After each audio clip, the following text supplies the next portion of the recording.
जय श्री कृष्ण, जय श्री राम, जय गौ माता, जय राधे श्याम। और आप सब कैसे हैं? आप देख रहे हैं तुलसी तपोवन यूट्यूब चैनल। इस वीडियो में हम चर्चा कर रहे हैं कि प्रदोष व्रत कब का है और उसके महात्म्य के बारे में भी सुन लें। तो मैं आपको निवेदन कर दूंगा कि अब के बार प्रदोष व्रत 14 मई का ही है। 14 मई को गुरु प्रदोष है और प्रदोष का व्रत करने वाले लोगों को चाहिए कि प्रदोष व्रत 14 मई को ही करें। पूजा के टाइमिंग शाम को 7 बजे से लेकर के लगभग 9 बजे तक है, 7:05 से लेकर के, और आप रात को 9:10 तक इस टाइम में ही अपनी इस पूजा को आप करें। प्रदोष की पूजा संपूर्ण प्रकार के जन्म पत्री के दोषों को समाप्त करती है।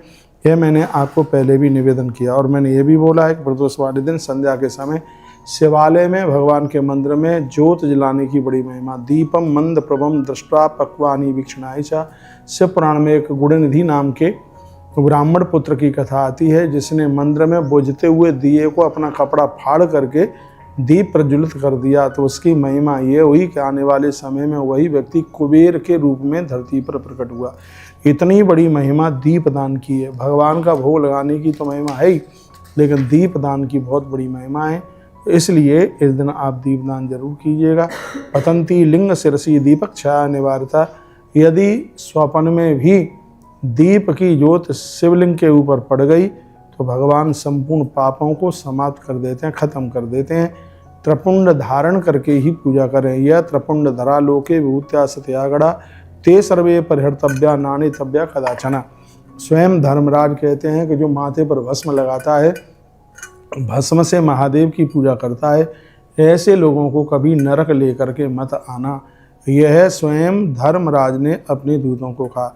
और मैं कहना चाहूँगा कि रुद्राक्ष की माला पहनकर आप स्त्री पुरुष कोई भी हैं, प्रदोष की पूजा है, रुद्राक्ष की माला पहन करके आप पूजा करें, क्योंकि लिखा ये रुद्राक्ष धरा लोके जटा धारण एव ही ते सर्वे परिहर्तव्या नानितव्या कदाचन। स्वयं धर्मराज ने कहा जो रुद्राक्ष की माला धारण करते हैं, रुद्राक्ष की माला धारण करके भगवान महादेव का पूजन करते हैं, तो उन्हें प्रणाम करके चले आना। उनको मेरे दरबार में लाने की बिल्कुल भी आवश्यकता नहीं है। स्वयं धर्मराज ने अपने मुख से ये बात कही है। तो मैं सभी शिव भक्तों को कहना चाहूँगा, हमारे और आपके लिए, चाहे आप वैष्णव भक्त हैं, शिव भक्त हैं, हमारे और आपके लिए यह व्रत बहुत अद्भुत है।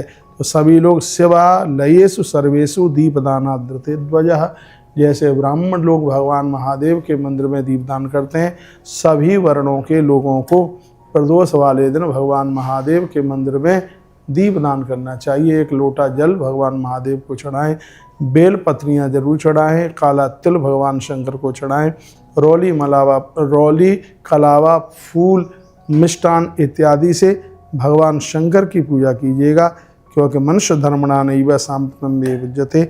मनुष्य का यही धर्म है, इस लोक से परलोक तक अपने जीवन का आनंद लेना चाहता है तो ईश्वर से वो जरूर जुड़े।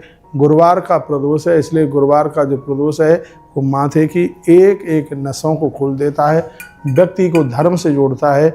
गुरुवार का इतना बड़ा महात्म्य है।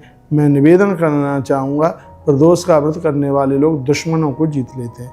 यह वीडियो आपने सुनी, इसमें हमने प्रदोष कब का है, 14 मई का प्रदोष है और रात्रि को लगभग 7 बज के कुछ मिनट से यह पूजा 9:09-10 तक पूजा पूरी होगी। 7:05 से आरंभ कर लीजिएगा।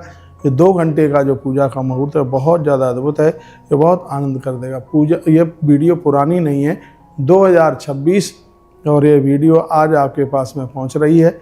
और आज 13 तारीख है और कल 14 तारीख है, तो प्रदोष कल का ही है। प्रदोष कल के ही दिन में कीजिए, यानी 14 तारीख को व्रत कीजिएगा। और ये बात मैं कभी कहना नहीं भूलता कि ऐसे भगवान शंकर हैं जो जन्म पत्री के लिखे हुए लेख को वह परिवर्तित कर देते हैं। जे ही पर कृपान करहि पुरारी सो न पाव मुनि भगत हमारी। ये स्वयं भगवान कहते हैं कि जिसके ऊपर शंकर कृपा ना करे उसके ऊपर नारायण की कृपा कभी भी नहीं हो सकती। तो यह ऐसे भगवान महादेव हैं जिनकी कृपा से ब्रह्मा की लकीर भी बदल जाती है। ऐसे भगवान शंकर को हम और आप प्रणाम करते हैं। अपना ध्यान रखिए। अगली वीडियो में मैं फिर आपसे बात करता हूँ। हर हर महादेव, घर घर महादेव। शिव प्रदोष की आप सभी को मंगलमय बधाई और बहुत बहुत शुभकामनाएं।